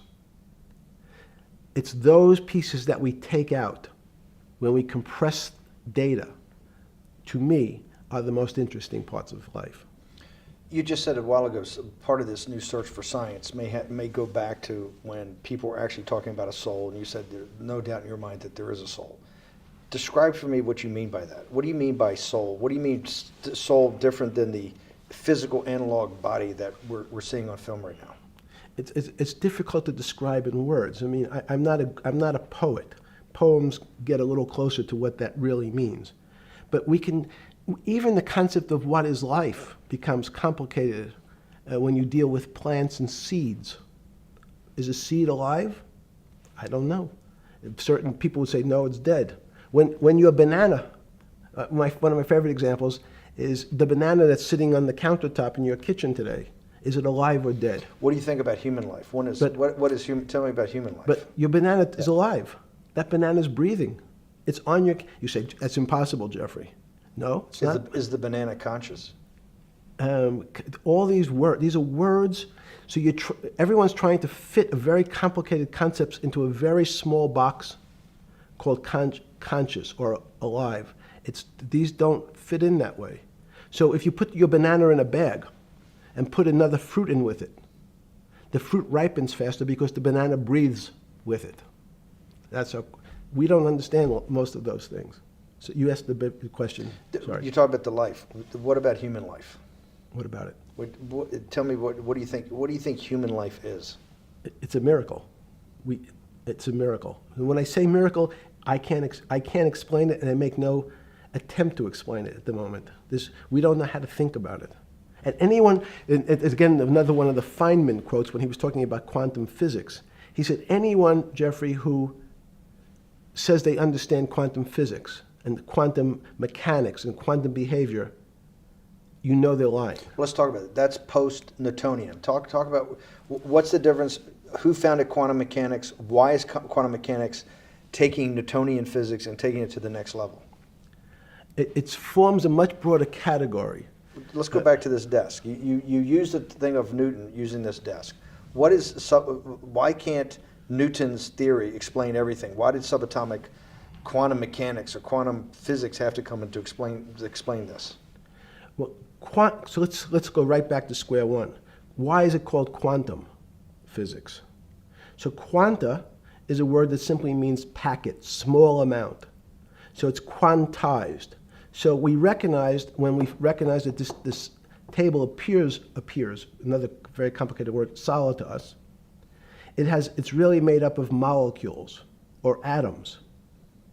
And atoms, we've given lots of names to what some of the behaviors. If you were in school, when you and I were in school in the 50s, the model was a little center thing in the middle, and an electron went around and around it. It was seen as a ball that went around and around it. And as we started to look at, say, well, let's see what this ball looks like. I want to be able to examine that little thing called an electron. We found that there was nothing there. There wasn't the thing. It was simply a cloud of energy that we can call an electron. So we already started to see mysterious things as we go into very super small quantities, quantum physics. So quantum physics started to go into the very small, and at very small distances, we see things that we can't explain. We just cannot explain. How am I doing on time? 4 minutes. Fine. And to summarize, no, sorry. Let's go back to human life. When do you think human life starts? It's not these. So you see, this is the question. You're asking me to measure something again. It's the disease. It can't be measured. You just hate making commitments. That's why I'm not married. I'm peeling this onion back a layer at a time. All your bullshit and happy target can't be measured like that. Is that to say measure it's a commitment. You don't even like a commitment when you answer a question. I don't. As know. they say in golf, commit to the shot. I don't know what it means to be measured. You do know what it means to be measured. You're one of the leading currency traders, hedge fund guys, or stock market financial wizards. You're in the high priesthood of high finance. You certainly know how to measure. That's why you're a billionaire. Any other answer besides that is total and complete bullshit, and you know it. I know very few things. You know things can be measured. You measure every day. You weigh and measure every day. You weigh and measure people. You weigh and measure leaders. You weigh and measure economies. You weigh and measure politics. It's a very good. You weigh and measure. Hang on. Your whole life, in fact, is measuring. So what you've now done is a great thing, is you've used the word measure, a mathematic term, in the common vernacular and abused it. So I don't even recognize what it means. It's so abusive to my field. Why? Let's go to that. In mathematics, measure means what specifically? There's no specific. It's an approximation, or giving something a number. Einstein said, we're not asking you to go to the ninth decimal point. Oh, you didn't say that before. No, you're not going to the ninth. I don't even. What if I say measure how tall are you? You'd say in your case 6 foot. 6 feet. But is it 6 foot 1 inch? Give or take, between 5'11" and 6 feet. But what's that? But I want. So the question is, I want an accurate. I got Zeno's paradox. I don't even know what it means to measure you. Am I measuring the top of your hair, the top of your skull, the finer, the more. You're being rabbinical. This is like. I shaved my beard off. I used to be rabbinical. No, my point is, isn't that going through the Torah where you're parsing every definition? No, so, however we broadly define measure, your life literally is about measurement, is it not? It's about putting numbers on things so that I can try my best. That you can call it whatever you like. If that Well, that what do makes you ca- feel what- better. What do you know? No, Because I I'm wanna trying make to you relate it happy. back to your scientific inquiry. No, even a number. People don't. A number is a complicated When did thing. you come? When did you come to this inflect? When did you come to this aha moment? Was when it was in your solitary confinement, when the biggest financial crisis in world history was going on, in your 7x9 jail cell with your metal bed and your two brushes because you were a trustee with the brown uniform on, trustee spelled wrong. Is that the moment of clarity that you had about science and Newtonian physics and everything that we can measure is really not going to be the way we go forward? It's going to be much more esoteric, emotional intelligence thing. Was that your moment of clarity? I wish it was, because it would make such a great story for this interview, but it's not. It's the fact that I lead such a privileged life to come across. But when did you? If it didn't happen then, when did it? Or did it happen before? I was then? going to hopefully Okay. get to the. Okay. I'm in a privileged position to have some of the world's smartest people come to my house and tell me what they think about different subjects, and I finally realized that the thing that they had most in common was there was this area, no matter how smart they were, that when I asked them the questions, they said they'd have to resort to a 500 or 1,000-year-old response to that question, which was, I don't know. You know who else found that out? Socrates. That's what Socrates kept doing, right? Socrates kept asking all the experts. He would go through, question after question after question, and realize at the end they didn't really know. They really didn't basically understand what they were talking about. And one of the things that people won't enjoy, it turns out that potentially one of the bad things to teach children is how to write. Writing, reading, and arithmetic everyone's supposed to be taught. But writing forces you into a very narrow channel of thinking. You have to write in a certain form, in a certain way, in a certain linear pattern. So your thinking becomes somewhat narrow. The reason I brought up writing is one of the recent discoveries of mine with respect to Socrates, Plato, and Aristotle is they never wrote anything. They spoke, and people around who could write wrote. Socrates could think. So that was. Jesus of Nazareth was the same way, right? Never wrote anything. I thought he was a carpenter. He was a carpenter. Didn't he need like a little carpenter's tonight? I don't want to get that. But at least his written record. Right. One last thing. Sure. Thank you for having me to your house.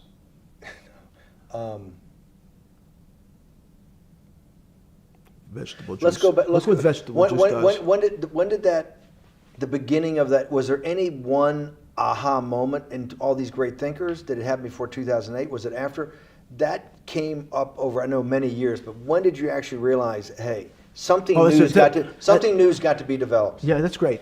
Is that because again, I'm privileged enough to have people around me who've given lots of philanthropic gifts to institutions of higher learning, and when I said the impact, how do you judge the impact of your giving? And we sat down and said, no really new ideas have come out. And I realized that, of course, it hasn't come out because we've been looking at using science and mathematics, and it's the wrong tool. It's obvious. Institutions that are set up and try to put forward knowledge and understanding and truth, should they take your money? Derek Bach at Harvard said, taking money for good causes is a good thing. So if Hitler took all the gold out of the teeth of the Jews and said, I want to give this to Heidelberg University to fund the Leibniz chairs so that I can study high energy physics, Derek Bach would say that was fine? Again, these questions are questions where good people on both sides, like your Charlottesville, could differ. I don't know the answer to these questions. So tell us the two. Give us the two answers. The one answer why it shouldn't be, and then the one answer. Derek Bach says, I'll essentially take cash from anybody because I got so many projects, so many good guys, and this is the way I'll do it. So I'm indifferent to where the cash comes from. Money's money. And if I got good guys, I'm the fiduciary that says these are good people and this is good research, okay? I'll take the cash from any source, including you. What's the other argument? Let me give you that. I know in my case, Is your money dirty money? if you live, in my, I just asked a question. Is your money dirty money? no, it's not. So in fact, Why is it so- not dirty money? Because I earned it, a heart. But you earned it. I earned it legally. We went back to this before. You earned Yes. it. You earned it, advising the worst people in the world, right? That do enormous bad things, and just to make more money. So instead of asking me the question, should you take the money? Because I think it's a legitimate question. Do you think it's a legitimate question? Yes, no Why? question. Because I think about, ethics is always a complicated subject, but I can tell you that with the money I gave to help try to eradicate polio in Pakistan and India, instead of asking me whether that money should be given to these children for vaccines, I think you might want to ask their mothers who received the vaccine, who know their child now won't get polio, and ask them if Epstein should have helped these people If we with their walked in, money. if we walked That's in, you're is a that a fair mathematician. You're a mathematician. If we walked into that clinic where they're giving that money out to these people that are in the most dire straits of poverty and sickness, and told them that the money was coming from class 3 sexual predator? Tier 1.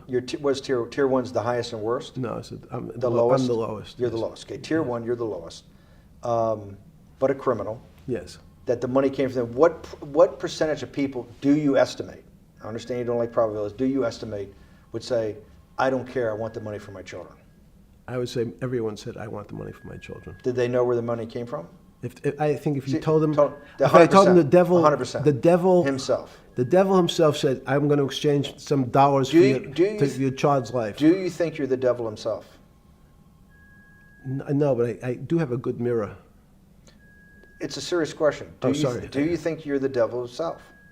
I don't know. Why would you say that? Because you have all the attributes. You're incredibly smart. You remember the devil is Was somebody the devil knows smart? The devil's brilliant. You read Milton's Paradise Lost. No, the devil scares me. Satan is at the number 1 or 2 archangel, and the reason he goes to hell and leads the rebellion is because he can't be the top guy. And his thing is, I'd rather reign in hell than serve in heaven. I saw that in a movie once called American Dharma. I don't remember who said it. Okay, we have to go. Okay, good. Okay. That was good.